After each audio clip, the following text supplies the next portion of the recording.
after midnight with a phone call, and but you know, God is still God, amen. He's still on the throne. I thank him, amen. Things are as well as they are. For some time now, I have been recognizing our youth and children for their accomplishments, academic, amen, athletic, amen, community achievements, and amen, and just being faithfully committed to the cause of Christ. And some of them, we just need to tell them, just thank you for being a good child to your parent, amen. But a few months ago, I began to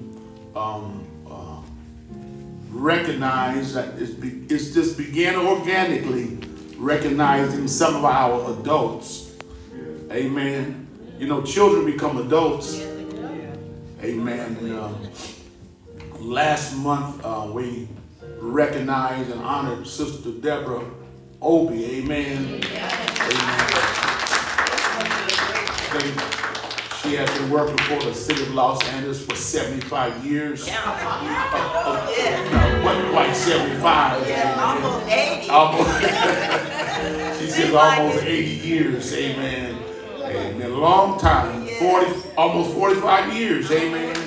And we saluted her. Amen. The month before, saluted Deacon Alexander Dixon. Amen. For being inducted into the American Society of Civil Engineers. Amen. And you ever get a chance to sit down with him, and he can tell you how he made it through college and his aspirations. And, amen, little country boy, become a civil engineer in Southern California. Amen.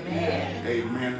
And just through talking to you all, I've come to know some good things about each of you, amen. And some things you haven't quite told me, amen. You may not want me to know, but I dare you sit down with me, and I believe God has done some great things through us, amen. Amen. Today I want to call up Chairman Deacon William Gravitt. Deacon Gravitt, can you come? Deacon William Gravitt. Amen. Deacon William Gravitt. Amen. Deacon Gravitt, I want you right here. Deacon, come this way here. Amen. Deacon William Gravitt. Amen. Amen. Deacon William Gravitt. Amen. Look at he he's as sharp as he want to be. Amen. And somebody said, thank you, Rosemary. She keeps him looking so good. Amen. Sister Gravitt, we thank you for keeping our deacon looking so well. Amen. And we thank God for him. And the reason we brought him up this morning, amen, and I'm going to come down with him a little bit, amen. The reason we brought him up this morning is because he grew up in this area called San Pedro. San Pedro, 11 children in the family. Father worked 2 jobs, amen. And both of them was over how many years, Deacon? 130, 135. My God, 2 jobs, 30 and 35, amen. And I sat down with him often. He told me about there's a certain section in San Pedro where you couldn't go on that side of the street. What street was that, Deacon Gravitt? The blacks couldn't live on past First Street. The blacks could not live past First Street. Amen. And I brought him up this morning just for these purposes. Number one, I wrote myself some notes down because I didn't want to go with it. But Deacon Gravitt retired from working on our porch, amen, as a clerk, amen. But in 1968, is that right, Deacon Gravitt? 1968, he was a part of a group that would consist of 16 African American men who took on the challenge to seeking out legal attorneys to open the doors so that blacks could be hired as clerks and more opportunity for longshoremen, amen, on our porch, amen. And amen. I put down the wrong notes. I don't even have my notes now. Amen. He was one of the first black clerks hired on the port of Los Angeles and Long Beach. Amen. What they call it, supercargo. Cargo. What? Now tell me what that is. The ships coming to the port of Long Beach and Los Angeles. The longshoremen do the loading and unloading, and the clerks do the supervising of the longshoremen.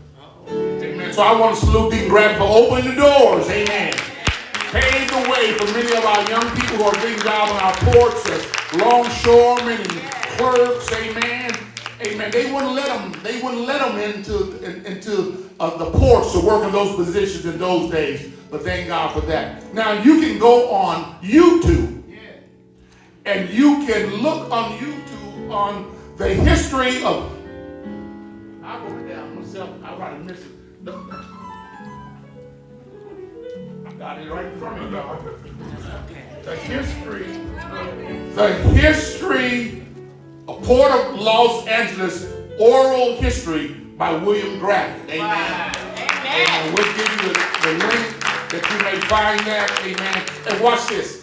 After they got the right to be employed there, they had to be tested. And they had to get 74%. Wow. Amen. Watch this.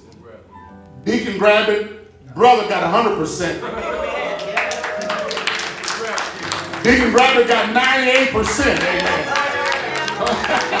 Look at that smile on his face. He got 98%. Amen. Amen. And then so you can look it up. Another thing about this beautiful Grafton family is out of the 11 children, amen, all of them have done very, very well. Amen. But we also want to lift up his brother, Major General Peter J. Grafton. Amen. He worked as a Coast Guard and a Los Angeles police officer. After retiring, he goes into the military and becomes a Major General. Amen. And he has published a book that's called Battling While Black. Amen. Amen. And it deals with the General Patton's heroic African American battalions. And so today we want to salute the Grafton family, which we have one right here. Our chairman, Deacon William Grafton. Deacon Grafton, you got to say something before we take out. Thank you, Pastor. First giving honor to God, and who's the head of my life. If you go to that Pastor just mentioned, you can read the whole story.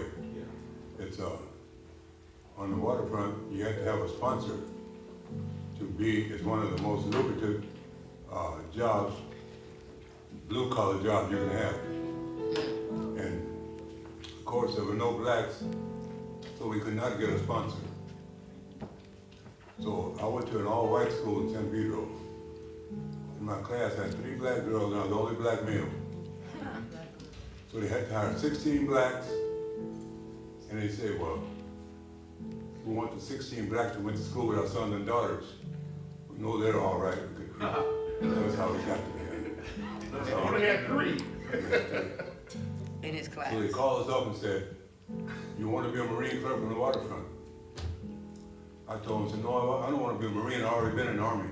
I said, no, a Marine clerk on the waterfront with a longshoreman. I said, no, you have to have a sponsor. And I can't get a sponsor. They said, no, you don't have to have a sponsor. You got to have 16 black clerks. So we took a test. They tested 35 blacks for 16 jobs. Wow. And the group, they hired a group of 40, it's 24 white. They hired 24 white, but they tested 350 for 24 jobs. So their scores ranged from 100 to 95. Ours, they had 170 passed, and our 16th clerk made 78. So we had all kind of problems. They said, we made 94 and couldn't get in, you only made 78, you couldn't get in, And I would say, well, you heard one made 78, you also heard one made 100. How come I can't be the one made 100? We all look alike, don't we? That's how it. So we had a lot of problems. It took us 5 years. We got a law firm we filed the law, Title VII Civil Rights Act 1964. Wow. There's no discrimination in the Union of the United States of America. Race, color, creed. So it took us 5 years for the lawsuit. Of course, we won the lawsuit and we got hired. And the judge told them that you cannot fire these men. They're here to stay. My Lord. A year and a half later, they hired 81, 75 white and 6 blacks. Now it's 22 of us. So I worked 45 years as a supervisor. And Reverend Floyd worked with me. Yeah. So that's part of the story. Thank you. Congratulations.